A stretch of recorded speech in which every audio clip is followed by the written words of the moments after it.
Bem-vindo a um novo episódio do Manual de Boas Ideias. Hoje com uma convidada que tem uma história de vida muito particular. A Rita Pissarra é alguém que mistura de forma hábil, diria, a sua paixão pela vida com uma carreira de sucesso pelo mundo corporativo. A sua carreira passou pela Deloitte e pela Microsoft, onde foi CFO, cargo que deixou para trás aos 44 anos. Sim. É a autora do livro A Vida Não Pode Esperar, onde explica o caminho para te reformares antecipadamente também.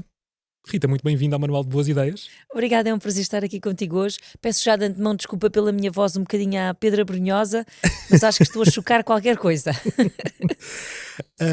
Eu começo por te fazer uma pergunta muito crua. Tu estás reformada? Olha, o conceito de reforma, segundo o dicionário, é alguém que deixou de trabalhar. Não é? Mas eu acho que em Portugal nós associamos muito ao facto de estar reformado receber um subsídio da Segurança Social, que não é o caso de todo. Eu Uhum. não recebo dinheiro nenhum da Segurança Social.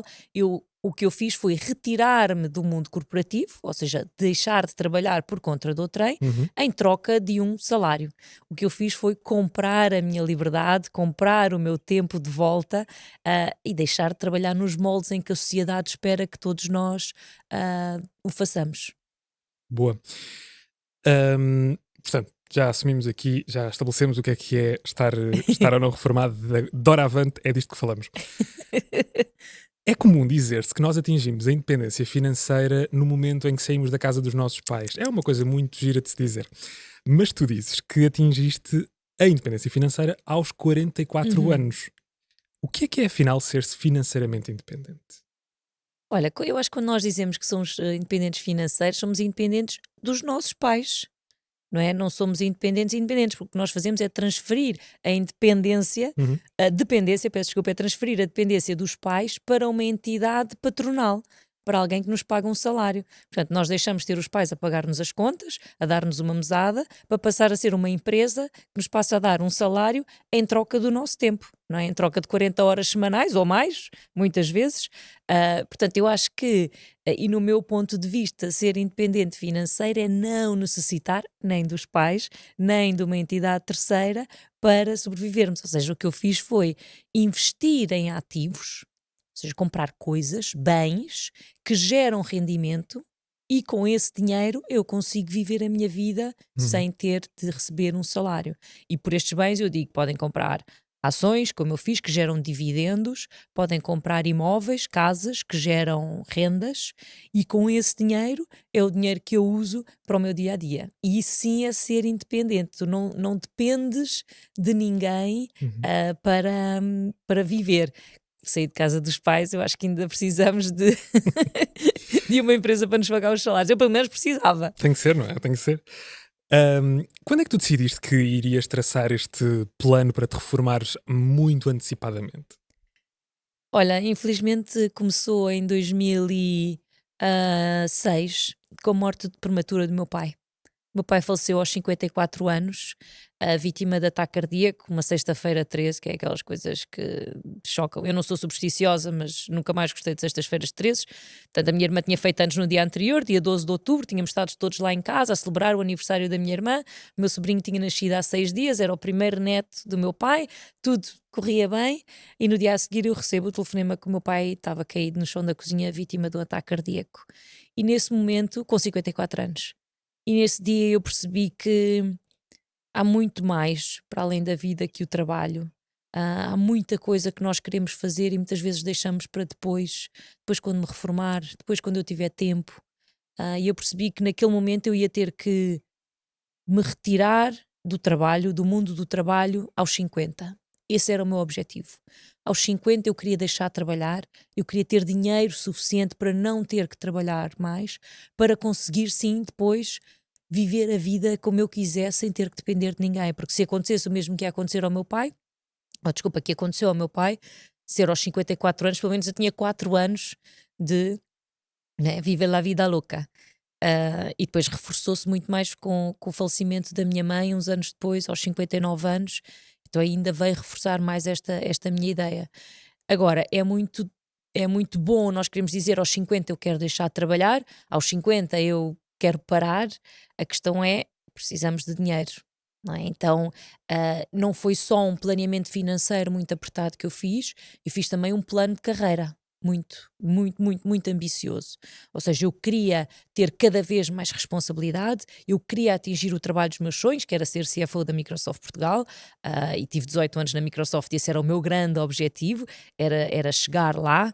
E porquê? Porque era o meu sonho, mas também porque ia ganhar cada vez mais dinheiro, não é? À medida que vamos subindo na cadeia hierárquica das empresas e vamos ganhando mais responsabilidade, vamos também ganhando mais dinheiro. Só que, por outro lado, não adianta só ganharmos mais dinheiro se gastarmos também mais dinheiro. O que é que acontece muitas vezes na nossa sociedade? É que quando eu ganho mais dinheiro, eu gasto mais dinheiro. Eu ganho mais dinheiro, eu gasto mais dinheiro. O custo de vida está sempre a aumentar. Uhum. Muitas vezes também porque nós gostamos muito de fazer parecer mais do que ser, não é? Sim. Em Sim. Portugal há muito esta questão do carro, de eu tenho que ter um carro de alta cilindrada para parecer, eu tenho que vestir esta roupa. Muitas vezes porque não se fala de dinheiro, porque o dinheiro é tabu, não se fala de dinheiro à mesa, não se pergunta quanto é que custou, não se pergunta quanto é que a pessoa ganha, não se pergunta qual é o salário para aquela posição onde estamos a concorrer. E então, normalmente as pessoas fazem este tipo de correlação de quanto dinheiro é que a outra pessoa tem pelos sinais exteriores de riqueza. E eu tentei sempre andar não nesta onda, não surfar essa onda, ir para o outro lado, ou seja, viver um estilo de vida minimalista, muitas vezes sem comprar roupa, sem comprar coisas que para mim não me traziam uma felicidade imediata, para conseguir poupar, Uhum. poupar cada vez mais e depois investir de forma diversificada. Tu no livro falas de um movimento que me deixou muito curioso. Eu depois fui à procura de mais, saber mais sobre isto. Mas, nas tuas palavras, o que é o movimento FIRE? FIRE. O FIRE, as iniciais querem dizer Financial Independence, Retire Early, ou seja, independência financeira, reforma antecipada. E este movimento começou nos Estados Unidos, basicamente é o que nós na Tugalândia já chamávamos do viver dos rendimentos. Ok. Pois é. Assim, de uma maneira geral, é isso. Mas meio que essa expressão é tão genérica que dá para tudo, não é? Exato. Tudo é rendimento.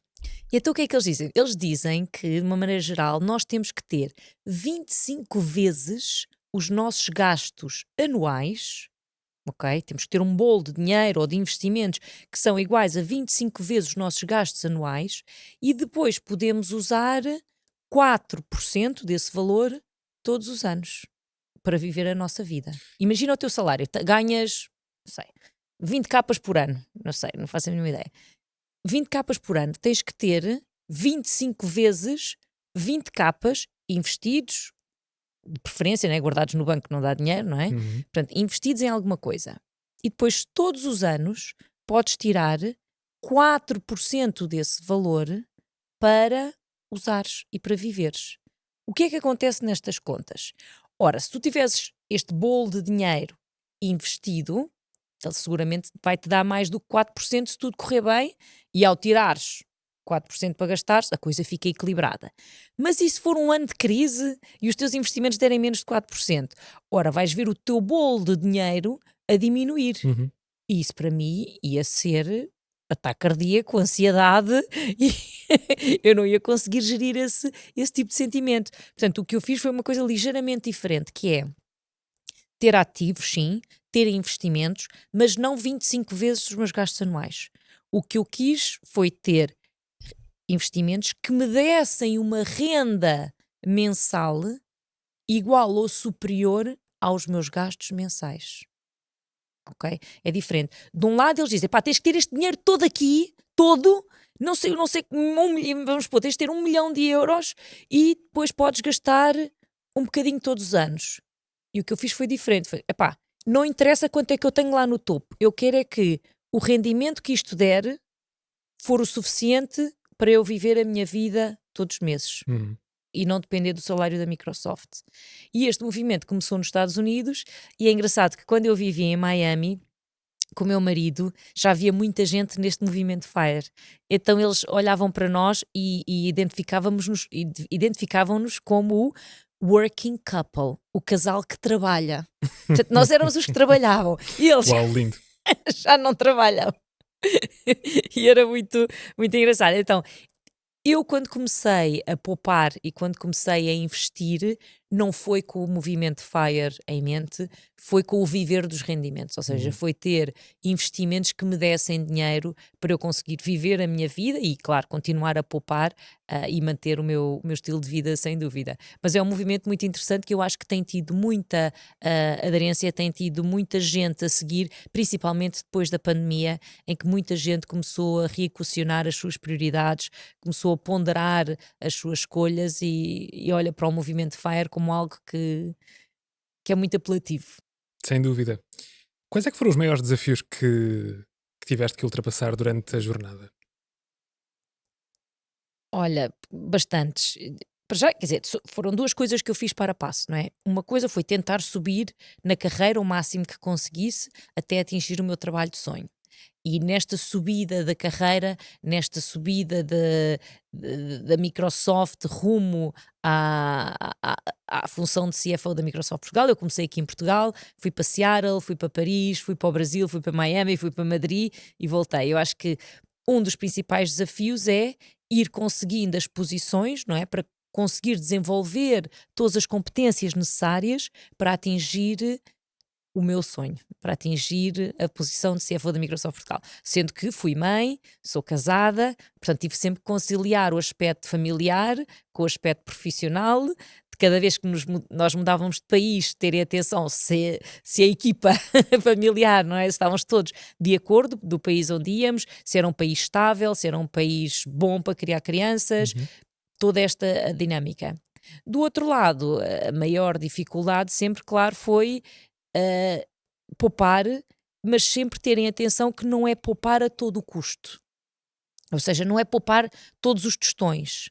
Porquê é que eu digo isto? Porque eu também não quero ser a mais rica do cemitério, não é? Quando comecei a fazer esta jornada, para já, eu emigrei, porque há muito mais oportunidades lá para conseguir atingir o meu sonho de ser CFO da Microsoft Portugal. Mas emigrei durante estes 12 anos também em busca de melhores salários, em busca de uma taxa de IRS mais baixa para conseguir poupar mais. Mas houve uma coisa que eu também percebi, que eu não poderia poupar em tudo, porque senão ia-me gerar infelicidade. Eu tive que escolher as coisas nas quais eu estava disposta a poupar e não me ia gerar infelicidade, ou pelo menos eu poderia abrir mão e sabia que a felicidade que eu ia obter no fim da jornada era melhor e maior do que aquela que eu estava inicialmente a perder, e outras coisas que eu não estava disposta a abdicar de todo. Duas coisas que eu nunca estive disposta a abdicar, uma delas são as viagens. Eu adoro viajar, adoro. Eu conheço 74 países. Há um dos meus grandes objetivos agora no pós-reforma, que é conhecer 100, portanto ainda me faltam alguns e eu nunca estive disposta a abdicar de viajar. Lógico que viagens que fazem sentido, não vou em primeira e não fico em hotéis 5 estrelas e é tudo, não, que eu tão depressa fico num albergue que é um nível acima de acampamento, como não tenho, mas nunca gostei de abdicar de viagens porque gosto muito. E a outra coisa que eu não abdico são de celebrações de vida.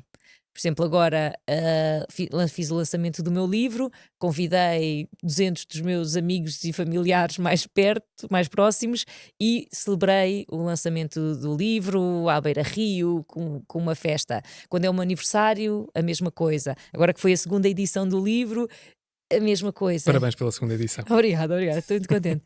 E portanto eu gosto muito de celebrar, porquê? Porque ao ver os meus pais falecerem cedo, e no outro dia um jornalista qualquer me perguntou para eu escolher algo que representasse a história da minha vida, e eu escolhi um colar de pérolas da minha mãe, porque a minha mãe só usava aquele colar de pérolas quando era um dia de festa, quando era algo para celebrar.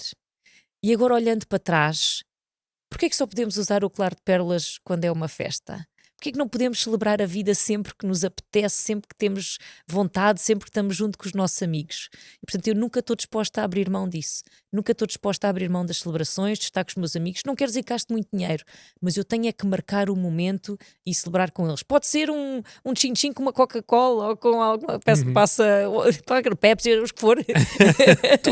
Todas. Sim, sem restrições nenhumas. Mas temos que celebrar sempre.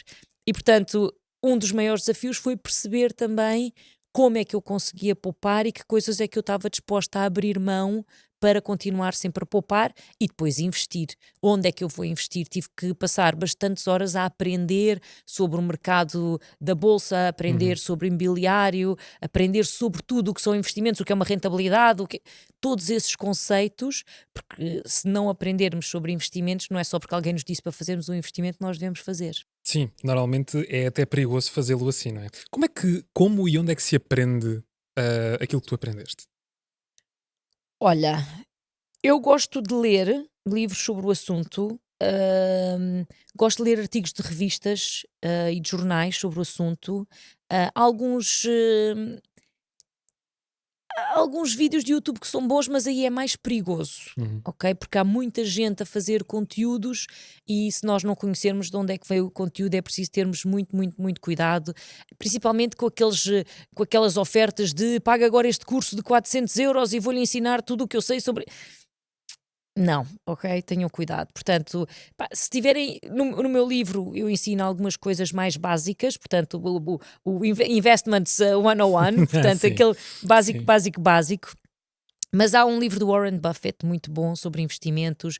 Há um livro do Investments for Dummies, aqueles Aqueles patotós, amarelos. aqueles amarelos. Ótimo. Porque eu acho que, acima de tudo, nós não devemos ter vergonha de coisas que nós não sabemos.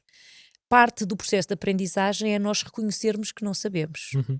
Pior coisa que nós podemos fazer é: não, não, não, eu tenho a coisa controlada.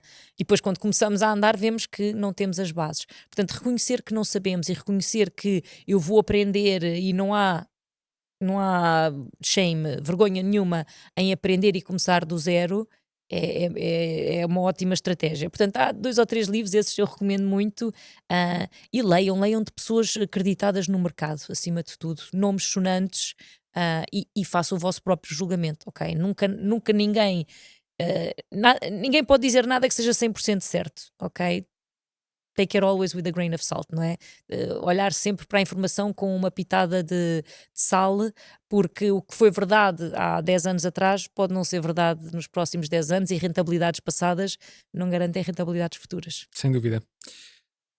Nós aqui há tempos falávamos sobre um livro que ambos lemos, Ui!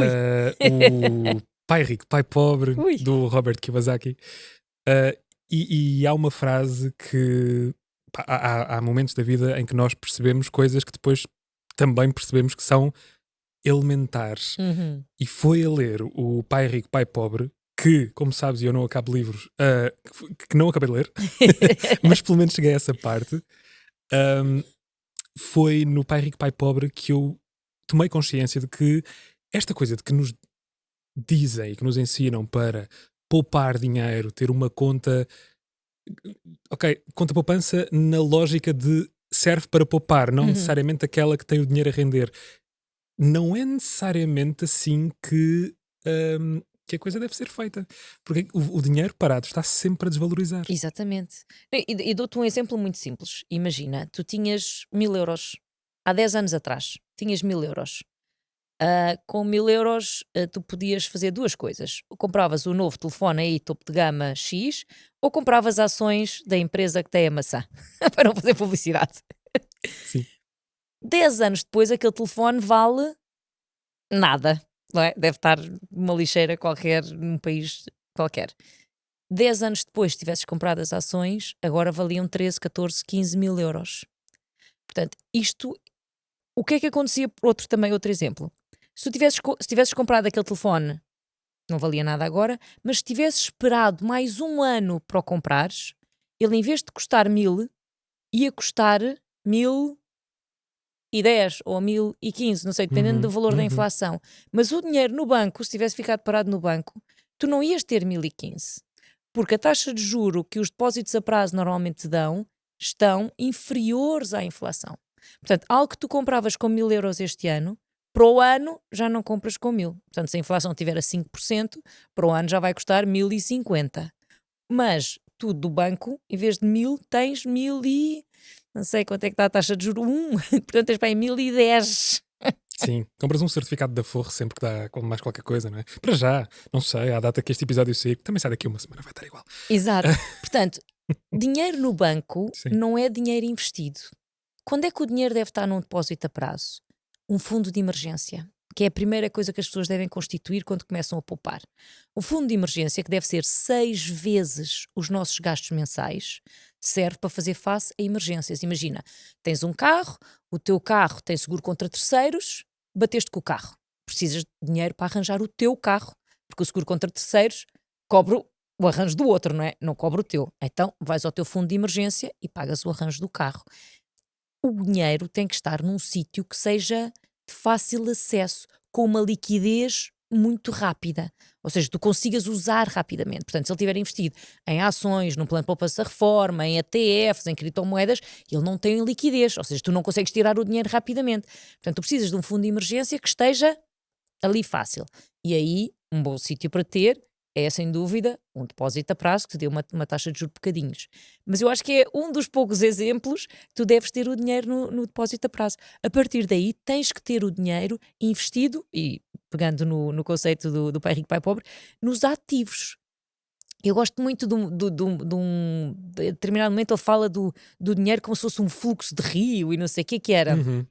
O dinheiro entra na nossa esfera pessoal através dos salários, não é? Normalmente ganhamos um salário e o objetivo é que o dinheiro não saia da nossa esfera. Portanto, temos que gastar o mínimo possível, que é para não sair. Portanto, temos que investir em ativos. Este dinheiro que entra tem que ir para ativos que vão gerar mais rendimento. Portanto, nós investimos em ativos dentro da nossa esfera, que vão gerar mais dinheiro que ficam dentro da nossa esfera e assim sucessivamente fica tudo aqui. Uhum. O que é que acontece quando o dinheiro entra e nós investimos em passivos, como ele diz? O dinheiro começa a sair, porque o passivo é algo que não nos dá rendimento e só gera despesa. E um grande exemplo disso, contra a sociedade portuguesa, é o carro. O carro, a não ser que tu sejas condutor de Uber ou alguma coisa e que tu consigas tirar rendimento do teu carro, é um passivo. Porquê? Assim que tu compraste, sais do stand, já desvalorizou, tens que pagar a manutenção, os seguros, as autoestradas, e é sempre o dinheiro a sair, sempre o dinheiro a Uhum. sair. E não Basta que ele entra. esteja parado, não é? Já estás a pagar imposto. Portanto, está sempre a sair. O carro é um passivo. Ele diz outra coisa também muito interessante, que também é muito chocante, que é: se o teu maior investimento é a casa onde tu vives, a coisa está mal parada. E o pai pobre disse-lhe isso a determinada altura no livro. O meu maior investimento é a casa onde nós vivemos. E ele: não! Lá está, porque a casa onde vivemos também é um passivo. Não gera rendimento. E, portanto, é lógico que isto, para a sociedade portuguesa, é muito, muito, muito difícil de entender, porque todos gostamos de ter e sermos donos da casa onde vivemos, não é? Eu sei que o imobiliário agora está horrível, mas na realidade é um passivo. E, portanto, muitas vezes aquele dinheiro da casa todo que é preciso para pedir o empréstimo ao banco, enfim, mas só de entrada, o dinheiro que temos que dar de entrada para uma casa, investido, vai dar uma rentabilidade muito melhor do que numa casa onde nós estamos a viver. Portanto, há muitos conceitos interessantes no livro do Pai Rico, Pai Pobre, muitos que eu gosto e que já usava na minha vida e depois ele pôs preto no branco, como se costuma dizer, e eu gostei muito, mas também é preciso ter cuidado porque ele entretanto Pois é. deu à louca. Pá, eu, entretanto, fui à procura disso e ele realmente não está muito bem. Não está, não. Não está. E pronto, ele tem bilhões ou trilhões de dívida ao banco, com bilhões ou trilhões de casas. Problema é se aquilo descamba e se ele morre, os filhos herdam dívidas. As dívidas herdam-se. E portanto, ele vai deixar um mega pepino para o resto da Pois, família a gerir. descendência. É muito difícil. Enfim. Mas enfim, compreende-se o meu livro. Retiram melhores ensinamentos. Eu quero fazer-te uma pergunta e de todo que Faz, é um julgamento. Farei. De todo que é um julgamento. Nós, antes desta conversa, eu passei pelo teu LinkedIn e E segues-me ou não? Claro que sigo. Ainda bem. Claro que sigo. Sigam também. Sigam também, que eu quero chegar a número 1 no LinkedIn, estou top 3. Estás top 3? Estou top 3! Tá, a ex-ministra do Trabalho e da Segurança Social, Ana Mendes Godinho. Dá-lhe tempo. Pois exato, agora pronto, vais embora. Depois, ai, que horror. Depois está a CEO do Gato Preto, a Carolina. Certo, sim. E depois estou eu. Portanto, por favor. Rita Pissarra, Rita no Pissarra, LinkedIn. LinkedIn.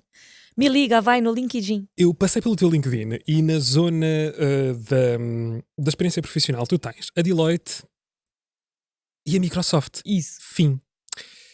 E como te digo, isto não é de todo um julgamento. Tu fizeste a tua carreira em 2 empresas. Fiz. É vero.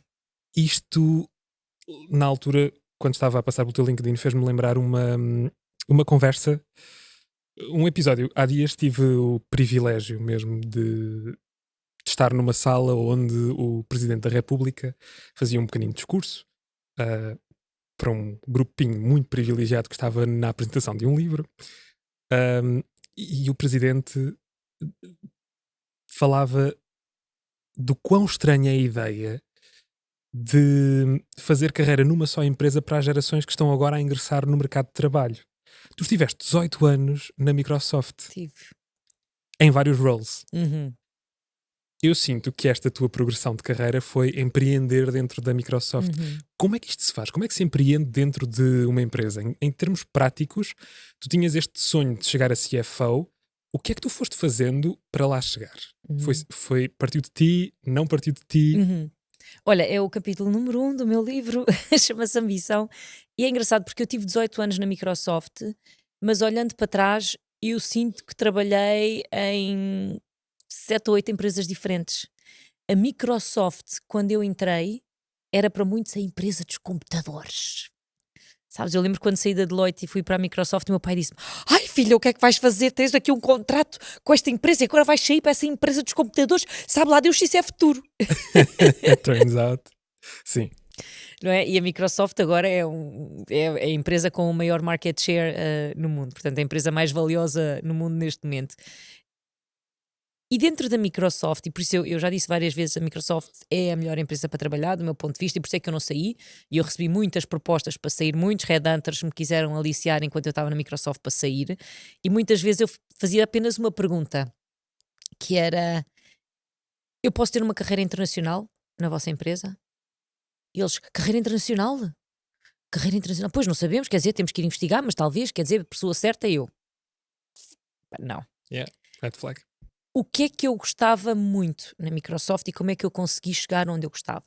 A Microsoft valoriza muitas pessoas. E quase desde o dia 1, quando eu entrei na Microsoft, a minha manager, na altura, disse-me: "Rita, tens que fazer o teu plano de desenvolvimento de carreira."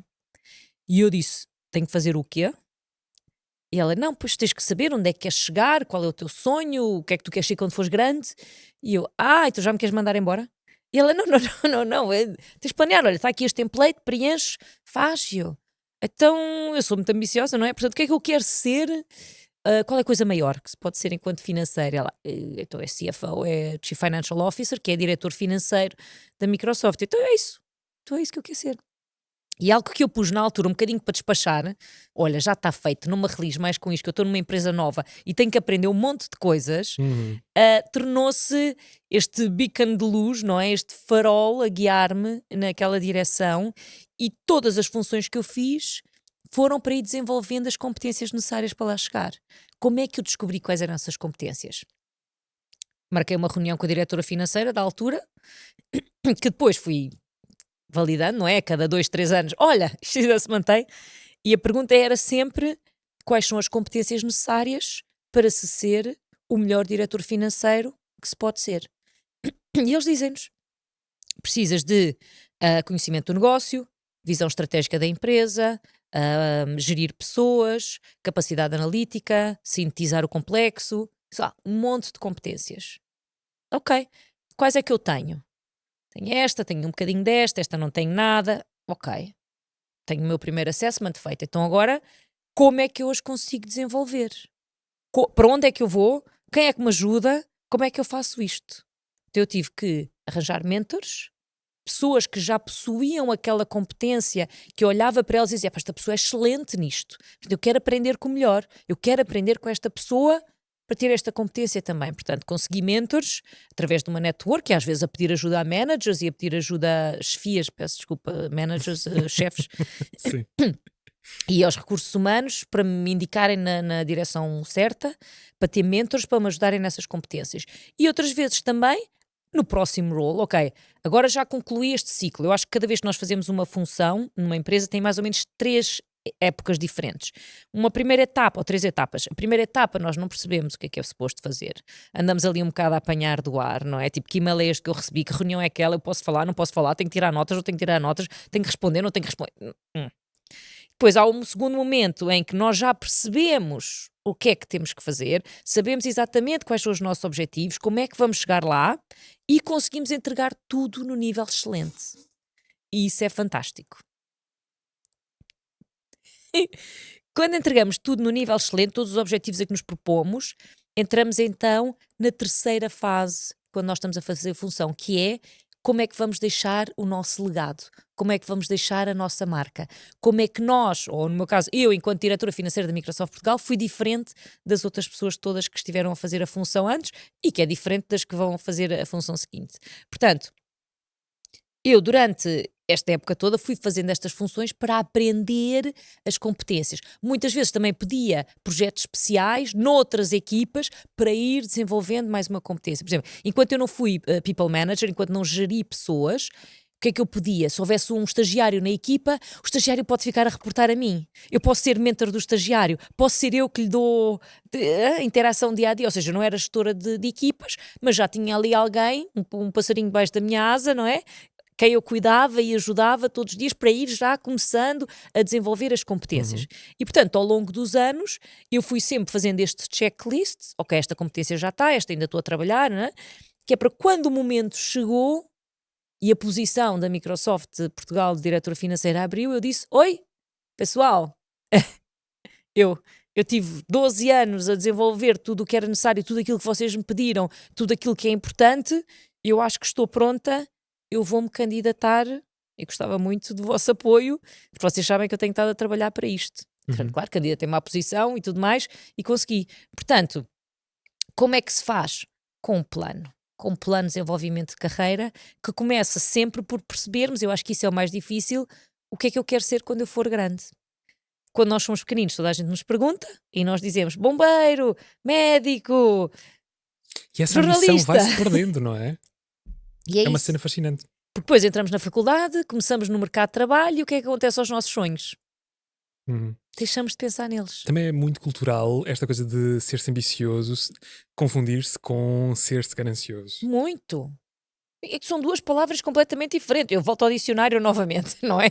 Se nós abrimos o dicionário, competência, e a meu ver também, tem a ver com o facto de queremos ser excelentes, que tem a ver com o facto de queremos chegar mais além, com o facto de sermos melhores todos os dias, de conseguirmos atingir aquilo a que nos propomos.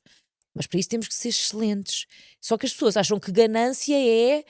desculpa, as pessoas acham que ter ambição é o mesmo que ganância, que é eu quero isto e os outros vão perder, é tudo para mim, os outros não vão conseguir ter nada. Não, nós só conseguimos chegar ao topo se tivermos com uma equipa por trás de nós que é muitas vezes muito melhor do que nós. Nós somos parte de um todo. Nenhum líder consegue chegar a uma posição mais alta se não tiver uma equipa fantástica por trás deles. Por isso é que muitas vezes dizem que a liderança é solitária, não é? Porque um bom líder, quando algo corre bem, dá os kudos, como se dizem na gíria corporativa, dá os parabéns à equipa e dá os créditos à equipa. Quando algo corre mal, o líder acarta com a culpa. Mas só assim, como diz o Mandela, if you wanna go far, you go fast. If you wanna go fast, se queres ir rápido, vais sozinho. Se queres ir longe, vais junto. E é isso, ou seja, para se conseguir atingir os objetivos a que nos propomos, não é uma coisa solitária, jamais, é uma coisa de equipa, de trabalho, com muita gente envolvida, que nos ajuda e que nós ajudamos outras pessoas para conseguirmos subir. E atenção, pessoas a ajudar-nos não são cunhas, ok? Esse é outro conceito aqui em Portugal que as pessoas não entendem. Não é cunha. Há uma realidade que eu falo no livro, umas coisas chamadas os sponsors, que são as referências, que são pessoas que viram o nosso trabalho, que conhecem o nosso trabalho, que sabem quão bons nós somos a fazer determinada tarefa e, portanto, vão-nos referir para potenciais novas funções, porque elas sabem que nós somos bons a desempenhar aquela tarefa. Não é uma cunha, não é alguém que nos meteu lá. São duas coisas completamente diferentes. Este é um bom momento da conversa, só para fazer aqui um callback a um outro episódio que tivemos na primeira temporada do Manual de Boas Ideias, em que introduzimos esta ideia de sponsors no mundo corporativo. Foi o episódio 13, acho eu. Agora também, enfim, acho que é o episódio 13, com a Mafalda Rebordão e a Sara Aguiar. Claro. E falámos muito sobre isto, sobre sponsors.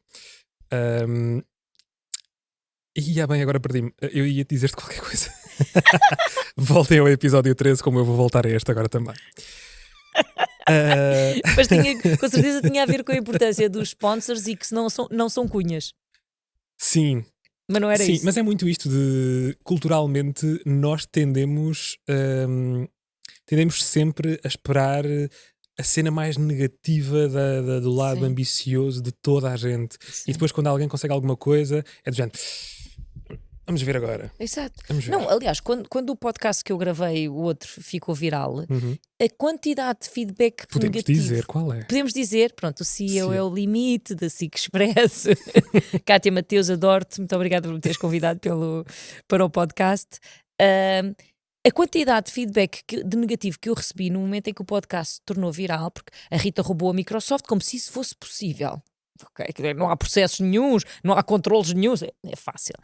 Não, porque ela é filha de pais ricos. Ouça, eu sou da Serra das Minas, linha de Sintra, ambos meus pais tinham 2 trabalhos para nos dar um bocadinho mais de conforto. Também não é verdade. Mas a quantidade de pessoas... ela tinha cunhas, ela é prima do Salgado, chamaram-me prima do Salgado. Não é? A quantidade de... As pessoas olham sempre para alguém que atingiu alguma coisa, um feito... Como há sempre algo escondido, não é? Ela fez alguma coisa de mal, ela roubou alguém, ela passou alguém para trás. Sempre. O que é assustador. E, portanto, ter sponsors não é isso. Não são cunhas. Ter sponsors tem a ver com o facto de nós sermos bons profissionais, fazermos um bom trabalho. E, portanto, as pessoas, quando sobem na cadeia hierárquica e precisam de alguém com as nossas competências, vão se lembrar de nós e vão nos chamar para nos candidatarmos a posições que eles tenham aberto e para integrarmos parte da nova equipa também.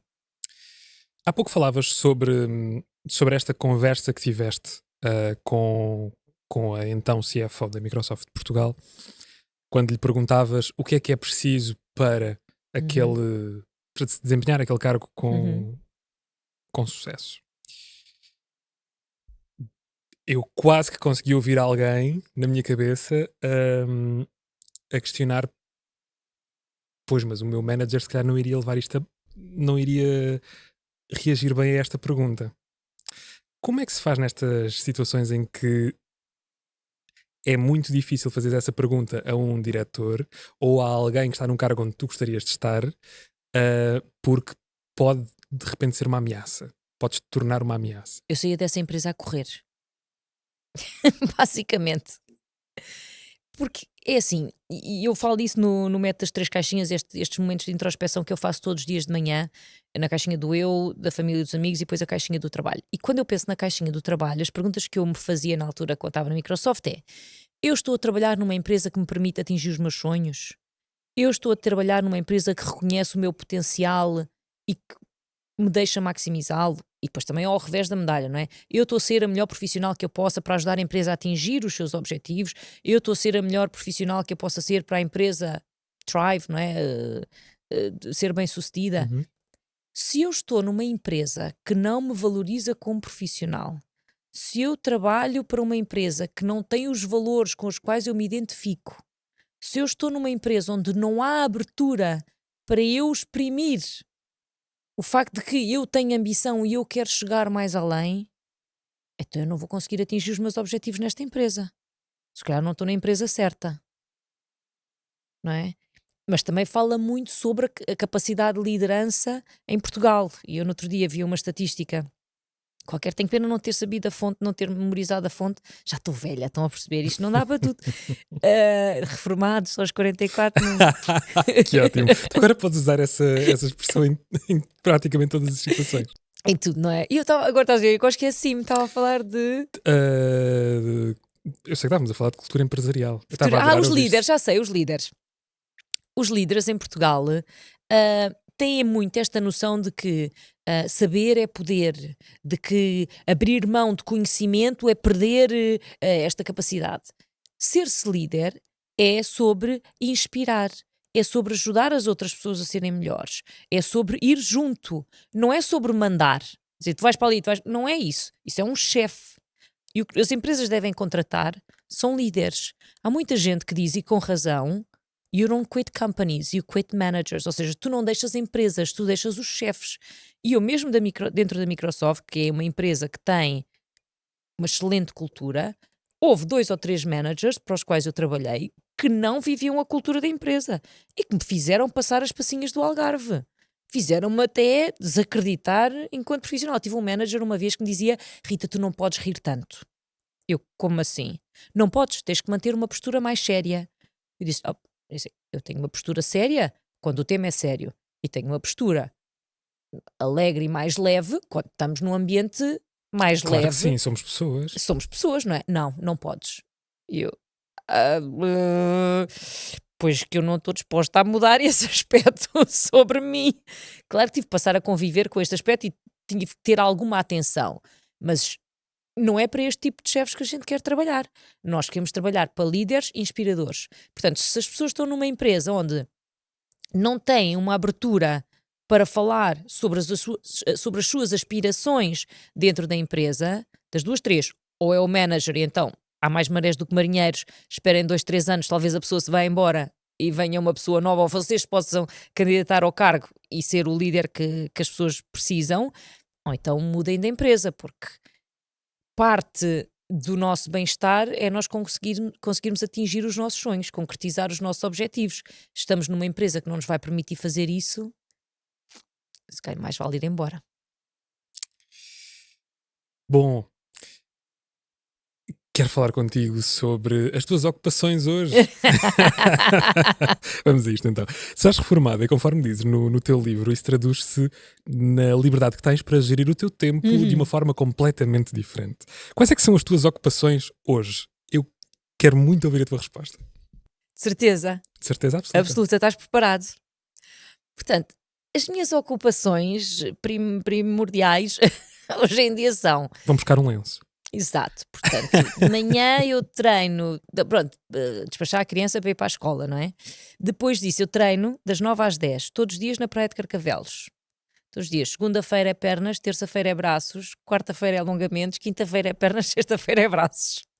Depois disso, às terças, a aula de skate, também em Carcavelos. Se for outro dia da semana, normalmente é surf. Vejo se o mar está bom, se dá para surfar, se a maré está bem, se não está, surf. Depois disso, almoço com o marido. Eu não cozinho, esse é o meu maior defeito. Eu não sei cozinhar, já tentei várias vezes, não sei. Portanto, depois tenho que escolher um sítio onde vou almoçar, ou se mando vir o barito, ou se alguma coisa. Depois da parte da tarde, normalmente ligo às amigas a ver quem é que está disponível. Se não, vou jogar pádel com um grupo de amigas que eu tenho, que também já não fazem nada, e portanto Certo. vamos jogar pádel. E depois há dias assim fantásticos como hoje, que tenho um podcast, ou uma palestra, ou a apresentação do livro, e depois a Teresa chega da escola, que é a minha filha, jantamos, e às 9h30 eu vou dormir. Todos os dias, às 9h30 vou dormir. Sem falta.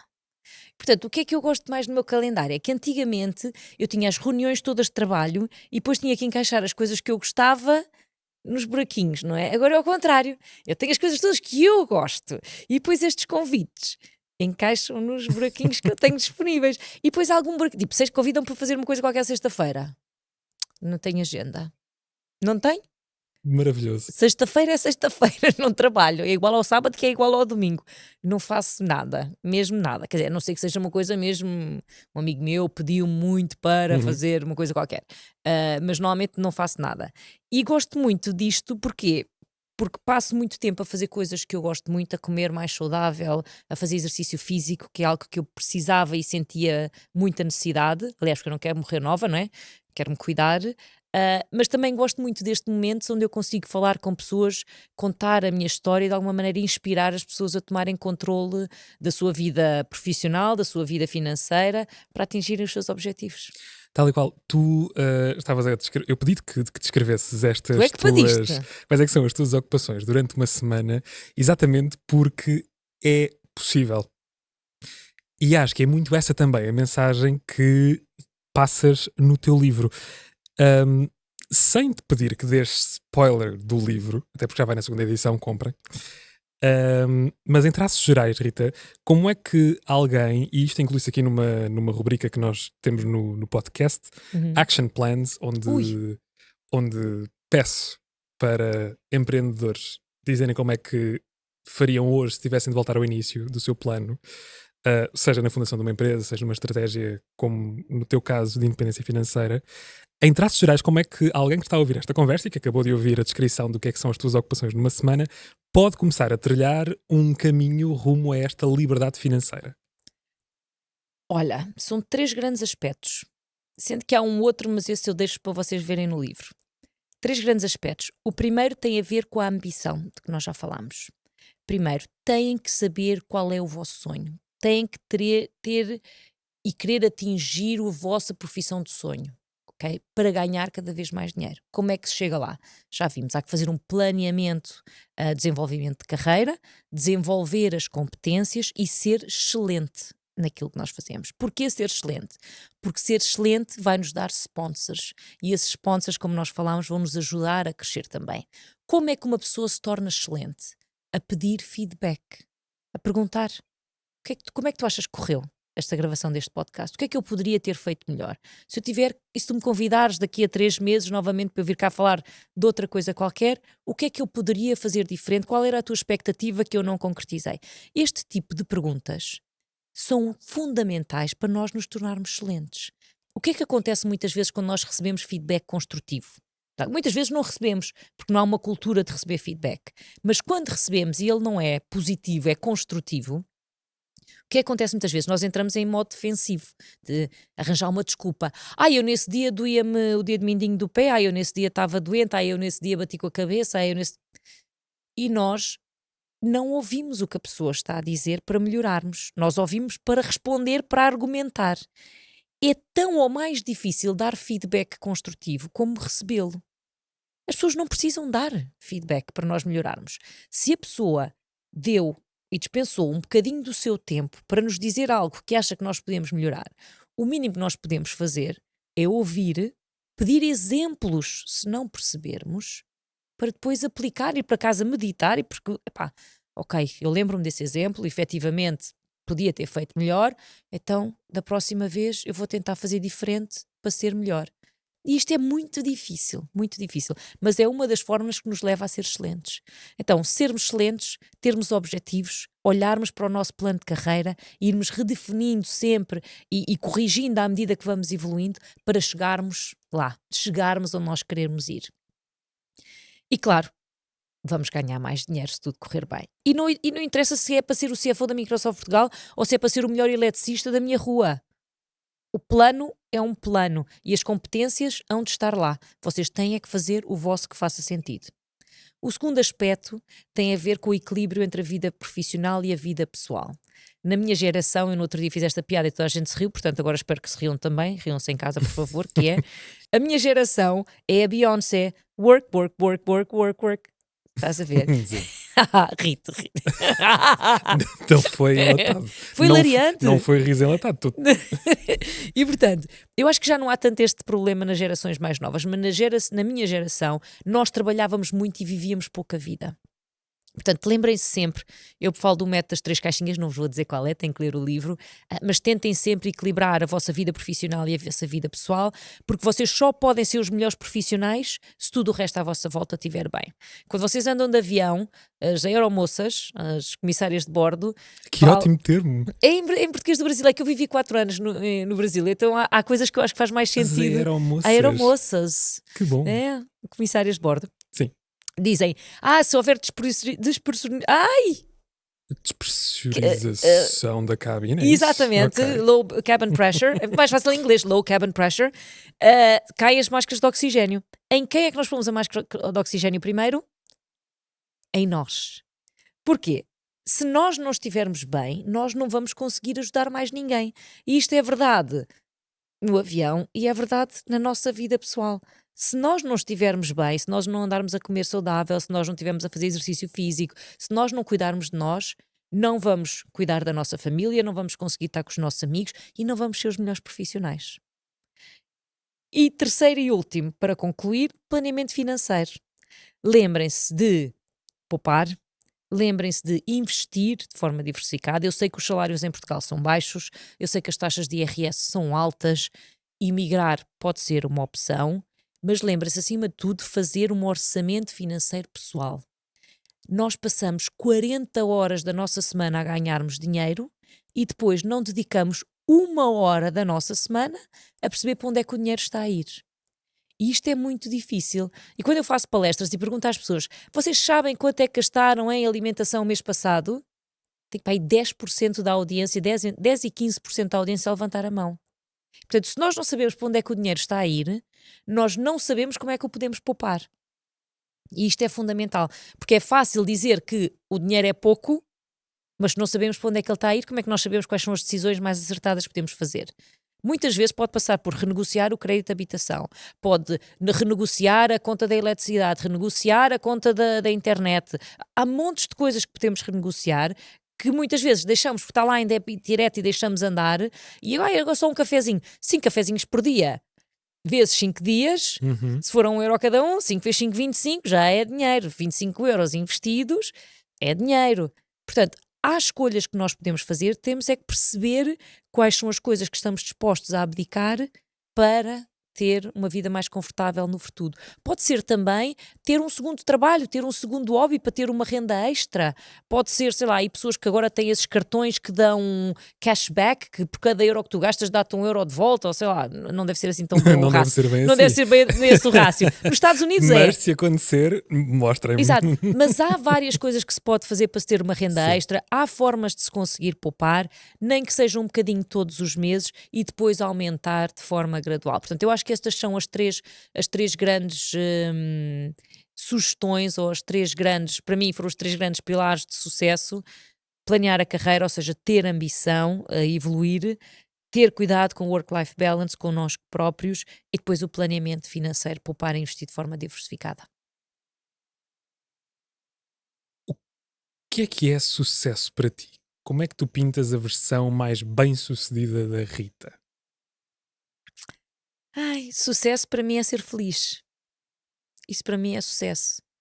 Ahm, Tu às vezes, tu nunca sabes o que é que se passa na vida das outras pessoas, não é? Mas tu às vezes pensas e olhas: ai, aquela pessoa é apresentadora de televisão, deve ser super feliz. O sucesso não é um cargo. O sucesso não é um carro. Para mim, o sucesso é ser feliz. É eu pôr a cabeça na almofada, acordar no dia a seguir e pensar, quando faço o exercício das minhas 3 caixinhas, e pensar: isto está tudo equilibrado. Eu estou rodeada de amigos de que eu gosto, eu tenho uma família fantástica que me suporta, eu faço atividades que me dão um objetivo e um propósito na vida, eu estou bem, o meu nível de colesterol está baixo, tenho, Importante. tenho feito exercício físico. Portanto, para mim, sucesso é estar feliz. E estar feliz inclui ter equilíbrio nestes 3 aspectos. É sentir que tenho um propósito, é sentir que as pessoas à minha volta também estão bem e é sentir que eu estou saudável e faço aquilo que eu gosto. Última pergunta, que é pergunta da praxe no Manual de Boas Ideias. Qual é que é... Já agora, para te contextualizar, eu acredito sempre que a próxima pessoa a conversar contigo vai vasculhar a internet toda, por todas as entrevistas, todas as palestras que possas ter publicadas online. Isto só para falar da internet. E vai fazer o seu trabalho de pesquisa. E decidi, já na primeira temporada, inaugurar aqui esta coisa da última pergunta, só para ter aqui o que é que dizem os teus olhos. Ok. Mas a pergunta no manual é outra. Qual é que é a pergunta que nunca te fizeram e que tu gostavas que te fizessem porque iria revelar uma parte de ti que gostavas que os outros conhecessem? Ah, Sendo que eu não te a vou fazer. boa.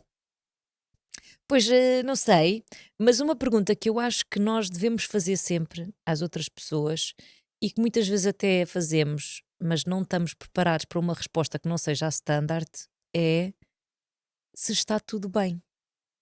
Nós, quando conhecemos alguém: olá, então, tudo bem?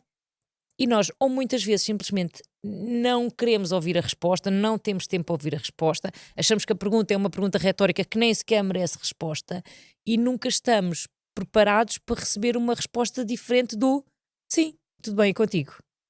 Se alguém disser: epá, não, olha, hoje Nós normalmente ficamos tipo, e agora? O que é que eu faço? O que é que eu digo? Há muita falta de empatia na nossa sociedade, eu acho. E portanto, perguntas como: então, está tudo bem? Como é que tu estás hoje? Como é que está a família? São perguntas que nós não fazemos da forma que devem ser feitas. Nós nunca sabemos o que é que se passa na vida das outras pessoas. Saímos de uma pandemia louca há uns anos atrás que afetou muita gente, que eu acho que muita gente ainda está a sarar de muita coisa que aconteceu naqueles anos. Mas nós não fazemos esta pergunta e não estamos preparados muitas vezes para as respostas que deveriam ser dadas e não são. Portanto, acho que eu gostava que me perguntassem mais vezes se eu estou bem, com o intuito de ouvir a resposta e não de ser uma pergunta retórica. Eu tenho esta máxima que é: eu não devolvo a pergunta que os meus convidados me dão nesta resposta, por isso eu não te vou Não me vais devolver. perguntar. Espera só até desligar, até cortar, dizer corta, Mas eu estou e bem. depois logo fazemos. Eu estou bem. A Vida Não Pode Esperar é o livro da Rita Pissarra. Comprem, vai na segunda edição. À data que Eu estamos tenho aqui com a coisinha a dizer segunda edição. O meu ainda é da primeira edição. Vês, tu tens, tipo, já não há. Está O esgotado. meu ainda é da primeira edição, deixa-me confirmar. Eu tenho a certeza que sim. Primeira edição, março de 2024. Então a segunda edição é de março de 2024 também. Sim. Vai ser top 1 no LinkedIn depois disto. Tenho a certeza absoluta. Absoluta. Obrigada, Rita. Obrigada, foi um prazer estar aqui contigo e com vocês.